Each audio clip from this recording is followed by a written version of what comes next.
Welcome back to the channel. My name is Brad and I'm going to do the follow-up to XPAY. This is not financial advice, this is not legal advice, and not tax advice. Definitely not tax advice. Seek a tax avoidance professional. Tax avoidance. There you go. Because I like tax avoidance as much as I can. If I could figure out how to not pay federal taxes, I would do it. So that's why I'm doing this follow-up video, because I want to make sure everybody understands what they're getting, or what they could be getting, and what you should be talking to your tax avoidance professional about. I'm going to not call him a tax professional anymore. It's tax avoidance professional. That's the one that you need to find. So XPAY bought in the money calls, deep in the money, like at 1 cent on SPY, and their leaps. There was a comment the other day that there's intrinsic value, and I'm going to just shake my head because he followed up with, well, there's no theta. Well, there's no intrinsic value if the Greeks are not participating. You can go Google it, you can go search it. I'm not going to talk about the Greeks, but if the Greeks don't apply, there's no intrinsic value. It's all extrinsic value. But getting beyond that, I kind of look at this going, this is kind of genius if you're using it correctly. And that's the conversation, because there was a comment that gave me their opinion, which I greatly appreciate because it was constructive, that, hey, if I was rolling money out of a Roth IRA and I was moving it into a taxable account and I was going to buy SPY and take my 4%, wait a second. I could put it into this fund. It's going to give me back ROC the whole entire time, and I don't have to pay taxes on that. Well, I should say I don't have to pay taxes today on that. It is tax deferred. There's a great Fidelity write-up.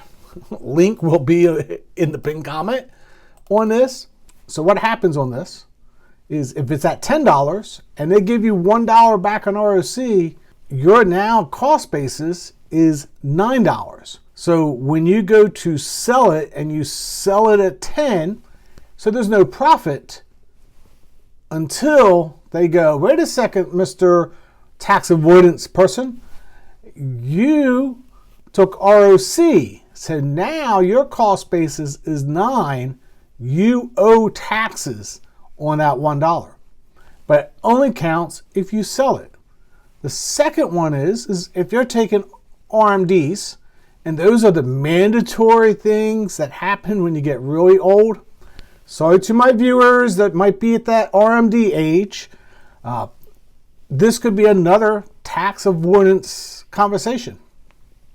Seek your tax avoidance accountant or lawyer, or your in-laws down in Panama that's setting up that LLC or the Cayman Islands for you so you can avoid taxes. Anyway, what happens is you can invest it in there. They're going to give you back ROC until you get to your cost basis. So once it's all given back to you as ROC, now you have to pay taxes on all those other distributions. So it's a great gameplay. I mean, you could actually reinvest, and then it's a accounting nightmare, personal opinion, but you could reinvest back into these funds and draw off your 4%.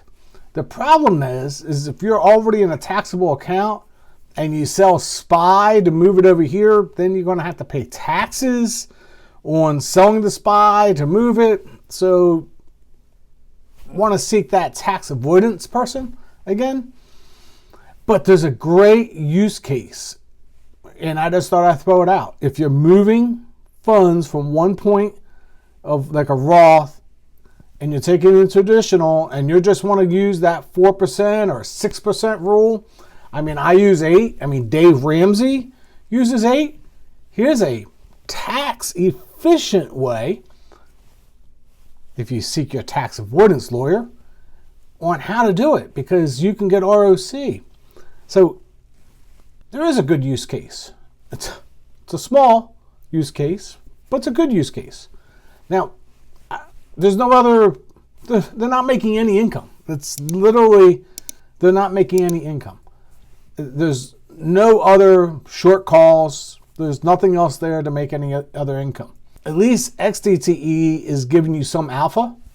This is just giving you your money back at a good tax efficient way.